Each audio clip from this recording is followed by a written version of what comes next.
Hello everyone, welcome to another episode of Music of the Mountains Jindo Dog Journeys music reviews. Today we're going to look at one of the very first, if not the first, heavy rock release of 2021, and I'm talking about Holy Ground by the Dead Daisies. Released January 22nd, 2021. So that's kind of exciting. We're into a new year, and hopefully we will see many great releases of artists over the next 12 months. So the Dead Daisies, who are they? Well, they were kind of a super group that conceptually they are a super group, but the concept of the Dead Daisies started, as I understand, with a guy named Dave Lowry.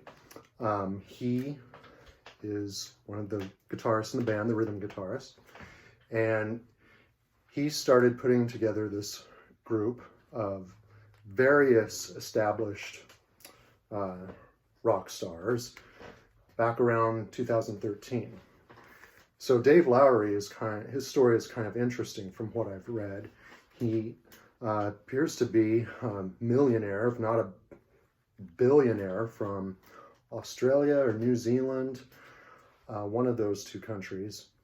And he had a lot of success in like the private investment firm of his family. He was involved with that for a number of years, running various business ventures down there, and then got into aviation. He is a pilot, and he has established like an aviation museum and has been in the aviation business as well. So he has made a fortune. During this time as a businessman, he also obviously had a strong passion for music, and he was involved in different bands of pretty insignificant consequence, I would say. But he eventually left the business firm and started the Dead Daisies. And the Dead Daisies have had a rotating door of personnel over about the last 7 or 8 years. Just a real high volume of different established performers circulating through the band. Their prior vocalist on the last couple of albums was John Corabi, who some of you may know was the replacement singer in Motley Crue for a while, replacing Vince Neil for, I believe, one album. Anyway, fast forward through the Dead Daisies history here to about 2019, and they replaced John Corabi with Mr. Glenn Hughes. Glenn Hughes, some refer to him as the voice of rock, one of the most consequential and significant rock stars, I guess, if you will, in the heavy rock genre in the last 45 years or so. Background includes Trapeze, the band that he was first in, that gained some prominence. And then, of course, he joined Deep Purple for the Mark III lineup of Deep Purple on bass and kind of a co-lead vocalist with David Coverdale. After leaving Deep Purple, he started releasing solo albums. He also was in Black Sabbath for a while and has done other collaborations with Tony Iommi. Long history, a lot of side projects. Yeah, I think he has like 14 solo albums. Very revered, a very significant and revered individual in the hard rock genre. So he enters the Dead Daisies in around 2019, and they record this album, the tracks for this album, Holy Ground. And I believe that intention was to release it in 2020, but because of the pandemic, it got pushed back and pushed back. So it does have a 2021 copyright date on it, which is interesting to see. So who do we have in the band besides Glenn Hughes and David Lowry? Well, Glenn Hughes is vocals, of course, as well as bass. He's a fantastic bass player in addition to being a great vocalist. We have Dean Castronovo on drums, who, ironically, a couple of days after this album was released, left the band, and he will be replaced. And then on lead guitar, we have Doug Aldrich, who many of you may remember was in Whitesnake and worked with Dio, and he has a long resume of other projects too. I think he was in the 80s band Lion, and many other things. So there's the lineup on Holy Ground. Like the artwork of this a lot. It kind of reminds me a little bit with the color scheme and some of the font of Black Sabbath's Master of Reality, the third Black Sabbath album. You open it up, it's got some really cool artwork, the crow, almost gothic looking symbols, CD, some more good artwork. That almost reminds me of the cover of Black Sabbath's first album. Of course, there's a little booklet inside here, and you get, pictures. You get a little bit of information about the recording of the album. Not really any lyrics. I guess you have to go to their website if you want their full lyrics, but you can also go to other lyric websites like Genius Lyrics or A to Z Lyrics and find lyrics to the songs. I've looked at a couple of them already. So there we go. 11 tracks on the album. What do I think of the performances, the music? Overall, this is fantastic. I mean, this is a great way to kick off 2021.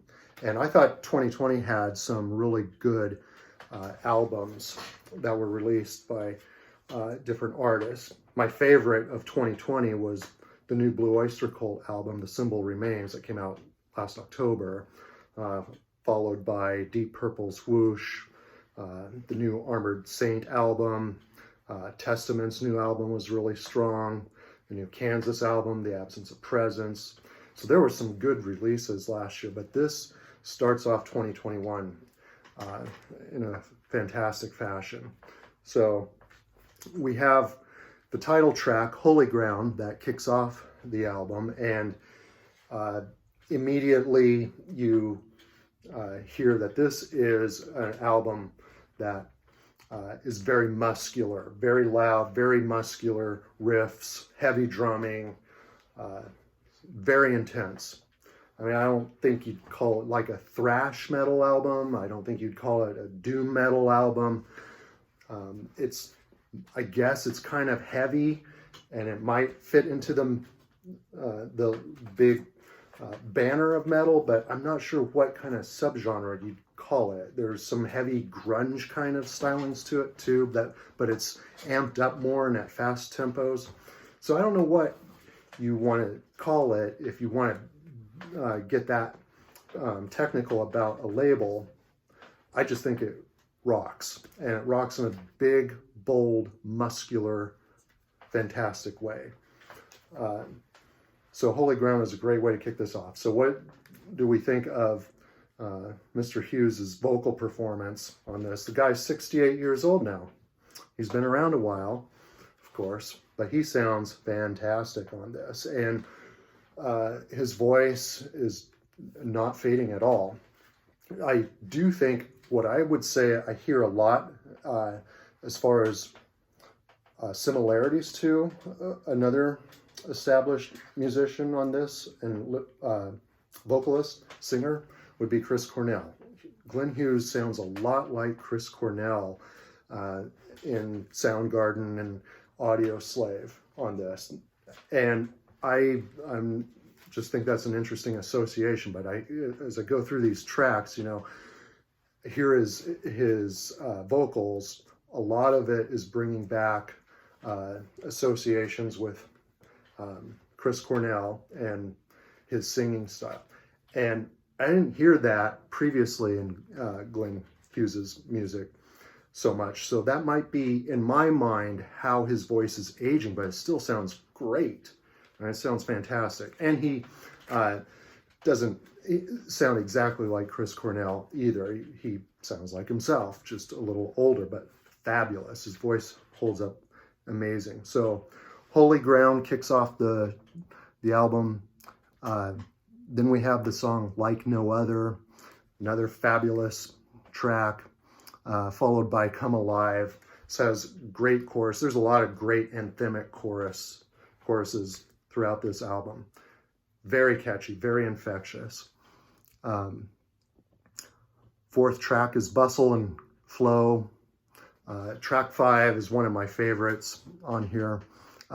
My Fate. It's a little more moody in the beginning, in the verses, but again, those big, muscular, heavy riffs are omnipresent throughout this album. After that, we have Chosen and Justified, another great song. Saving Grace, that is a track that really reminds me a lot of Chris Cornell's vocal style, vocal arrangements and delivery. We have, after that, I think this was the first single from the album, Unspoken, and I can see why. It's very catchy, very proficient, excellent performances. Doug Aldrich is just blistering on the guitars here. I think he's playing Gibsons on most of these songs. Big, meaty riffs, blistering, hot, scalding, molten solos, and it sounds great. After Unspoken, track 9 is a bit of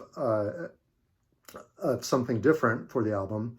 It is called 30 Days in the Hole, which was a song that was originally done by the old 70s band Humble Pie.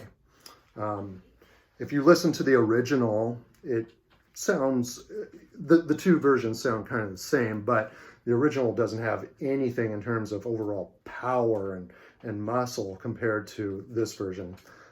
So for my money, I prefer this version better of 30 Days in the Hole. After that, we have Righteous Days, one of my favorite songs on the album. Great lyrics, great chorus, fabulous song. And then the album finishes with a big epic number called Far Away.